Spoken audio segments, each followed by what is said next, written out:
자, 이번 주에 우리가 함께 볼 것은 밈이란 말 들어봤어요? 어떻게 보면 요즘 어른들은 잘 모르실 수도 있어요. 옛날 우리 시대에는 유행어라는 용어를 많이 썼죠. 그런데 요즘은 SNS 시대가 되니까 이제 우리가 예전에 생각하던 그런 유행어의 차원을 넘어서게 되더라고요. 그 옛날의 유행어들이 이제는 SNS를 통해서 모방되고 확산이 되어서 하나의 현상을 이루고 있습니다. 그 유전자를 복제하는 뜻의 이제 단어가 합성이 돼가지고 밈이라는 말이 나왔는데요. 이제 예를 들어서 작년에 굉장히 유행했던 1일 1깡 이런 말이 있었죠. 깡이라는 노래가 처음에 나왔을 때는 진짜 반응이 별로 좋지 않았어요. 이상한 춤을 추고 이상한 노래, 저게 뭐지? 그런데 어느 날 SNS에 그것을 모방한 한 영상이 뜨고 그게 이제 갑자기 폭발적인 인기를 얻으면서 너도 나도 그것을 이제 모방해서 여기저기 이제 사용하게 되는 거예요. 이렇게 우리가 알고 있는 혹은 우리가 그 전에 알지 못했지만 유행하는 그런 이제 영상, 동영상, 요즘 말로는 짤이라고 하죠. 그런 것들이 곳곳에 전파되는 것을 이제 밈이라고 합니다. 밈을 우리가 알아야 되는 건 아니에요. 그런데 우리가 이제 하나님께서 우리에게 이 땅, 이 세상에 우리를 살게 하신 이유가 있잖아요. 요즘 우리 강단의 말로는 우리는 지금 가나안에 있어요.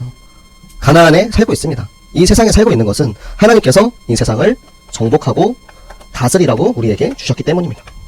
사회적으로 일어나는 현상을 바라보면서 와, 이게 지금 세상을 뒤덮고 있는 이 현상이 일어나고 있는데 우리가 그것이 어떤 것인지 모르고 있다면 우리가 이제 그것을 정확하게 알고 곧바로 직시하면 세상에서 일어나는 것들이 우리 랩런트들을 세상의 문화로 휩쓸어 가지 못하도록 우리 선생님들도 아셔야 되고요. 그리고 우리 랩런트들은 더더욱 스스로 알아야 합니다. 하나님이 우리에게 주신 정복하고 다스릴 이 세상 속에서 날마다 싸우고 전쟁하여서 승리하시는 랩런트들 되시기 바랍니다. 예루살렘은 어떤 곳입니까? 여러분들도 예루살렘은 다 알죠? 이스라엘의 수도였고 그 예루살렘에 예수님께서 오셔서 고난당하시고 십자가에 달려 돌아가시고 부활하신 그 예수님. 예루살렘은 하나님께서 우리를 위해서 이 땅에 보내신 예수 그리스도, 그 약속의 땅, 나를 위해서 이 땅에 오신 그리스도, 나를 위해서 죽으신 그리스도, 나를 위해서 다시 부활하신 그리스도를 의미하는 것입니다. 자, 헤브론은 예전에 여호수아에서 한번 나왔었어요. 우리가 늘 얘기하는 이 산지를 내게 주소서 하는 그 산지입니다. 이 안에 있었던 아낙 자손의 세 아들인 세세 아히만 달메를 이제는 완전히 죽여버리는 거예요. 세세 아히만 달메가 무엇이냐면 이방신을 뜻합니다. 이 안에 있는 모든 이방신들을 싹 다 죽여버리고 이방의 문화를 완전히 다 없애버리는 것을 헤브론 점령이 바로 의미하는 바인 것입니다. 하나님을 질투하시는 하나님이기 때문에 하나님보다 더 좋아하면 그거는 모두 우상입니다.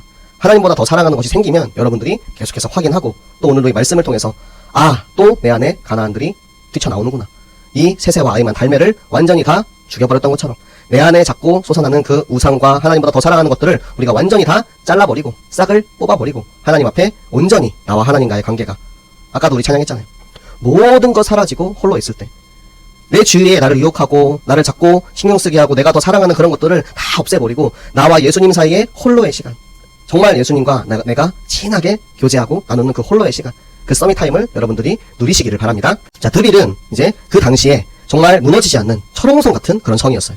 그런데 그 드빌을 무너뜨릴 때 갈렙이 약속을 합니다. 저 드빌을 무너뜨리는 자에게 내 딸 악사를 아내로 주겠다. 왜 그렇게 했을까요? 그 딸을 주는 것은 그 당시에 이스라엘의 전통이었는데요. 아내를 맞이하려면 꼭 자기가 그런 전공을 쌓아야 되는 거예요. 그래서 드빌을 무너뜨린 자에게 이 딸 악사를 이제 조카 온니엘이 승리해서 딸을 악사를 아내로 얻는데요. 이게 뭐냐면 우리가 이 가나안 정복 전쟁을 통해서 승리한 우리에게 하나님이 주시는 전공, 바로 축복인 거예요. 이 전쟁, 예루살렘과 헤브론과 드빌의 전쟁을 통해서 하나님이 그 지역에 어떠한 의미를 두시고 그것을 점령하셨는지 여러분들이 알고 있으면 그 정복 전쟁이 그냥 싸워서 이겼다, 승리했다, 와, 이게 아니고 그래, 하나님께서 예루살렘을 점령하신 이유는 그곳에 예수 그리스도의 생명을 내 안에 계시는 예수 그리스도 우리에게 누리라고 하시는 것이구나. 그리고 헤브론을 점령하신 것은 하나님께서 약속하신 그대로 그 산지, 갈렙과 여호수아가 그때 정찰하고 그 아낙 자손들을 물리쳤던 그곳에 있는 이방신들을 완전히 싹 다 없애버리고 내 안에 있는, 아직도 내 안에 남아있는 가나안과 내가 더 하나님보다 더 사랑하는 그런 모든 우상의 문화들을 싹 다 없애버리라는 하나님의 계획이구나. 그래, 하나님께서는 이 드빌을 통하여서 절대 무너지지 않는 저 세상의 것을 하나님의 말씀을 가지고 싸워 승리하고 우리가 가나안 정복 전쟁에서 승리했을 때 하나님께서 우리에게 주신 축복, 우리에게 주실 하나님의 생명을 우리가 받아 누릴 수 있다라는 것을 여러분이 꼭 확인하시기 바랍니다. 그래서 우리에게 하나님께서 오늘도 싸워서 승리하라고 주신 이 세 가지, 창세기 3장, 6장, 11장의 문제가 있어요. 자, 창세기 3장은 무슨 문제입니까? 나 중심이죠. 가장 근본적인 문제. 분명히 하나님께서는 너희가 이 선악과를 먹는 날에는 정령 죽으리라 라고 말씀을 하셨어요. 반드시 죽는다고 말씀을 하셨어요. 그런데 하와가 어떻게 얘기합니까? 죽을지도 모르겠다. 이렇게 얘기하죠. 그리고 마귀는 절대 죽지 않을 것이다. 라고 얘기를 해서 아담과 하와가 창세기 3장 때 선악과를 먹고 사단에게 속아서 죄를 짓고 하나님을 떠난 인간의 근본 문제가 시작이 됩니다. 그것이 뭐냐면 하나님의 말씀을 떠난 문제예요. 나 중심의 문제는 내가 중심이 됐다. 이게 중요한 게 아니고 내가 우선이. 하나님의 말씀이 기준이 아니고 내가 기준이 되고 내가 우선이 됐다라는 뜻입니다. 창세기 3장의 문제, 하나님께서 이 가나안들 모두 점령하라 하셨으니까 우리가 나 중심에서 벗어나서 하나님 중심, 말씀 중심, 기준 중심으로 돌아가자. 창세기 3장 문제에서 해방받으시기 바랍니다. 자, 그리고 창세기 6장은 지금 우리 렘넌트들의 상황을 보았을 때 물질보다는 문화의 문제가 훨씬 더 클 거예요. 여기서도 나왔지만 우리도 모르게 세상의 문화에 젖어 살고 있어요.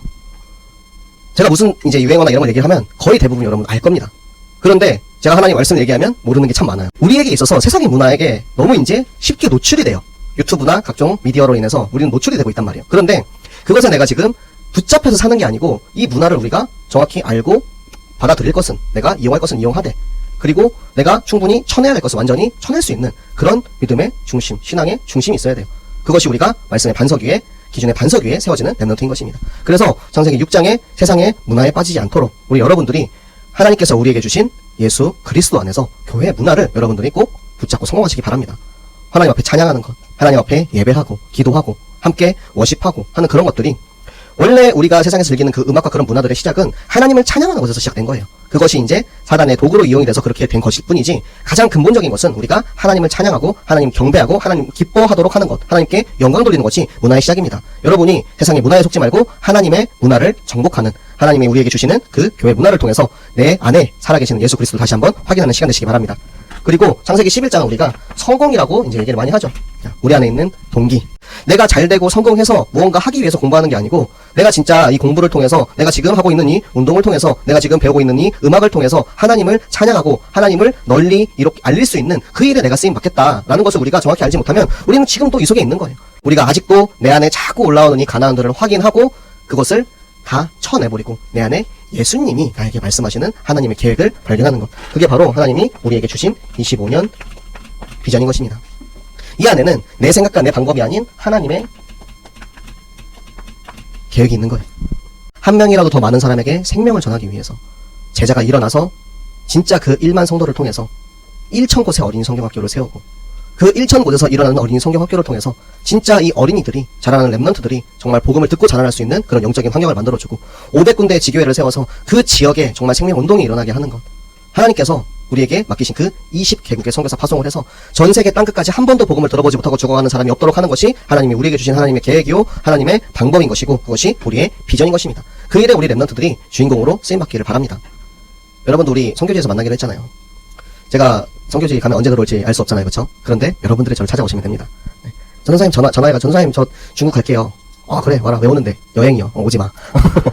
여행 올라면 오지 말고 전도하러 가겠습니다. 제가 진짜 하나님이 저에게 선교에 그런 마음을 주셨어요. 그래서 진짜 가가지고 전도사님 같이 이제 전도운동 하고 싶습니다. 그러면 언제든지 몸만 오면 됩니다. 몸만 오면 안 되지. 이 마음속에 예수님과 함께 여러분들이 같이 우리가 25년 비전을 향해서 우리가 끝까지 함께 가는 우리 모든 렘넌트들, 우리 모든 교사들 되시기를 예수 그리스도 이름으로 부탁합니다.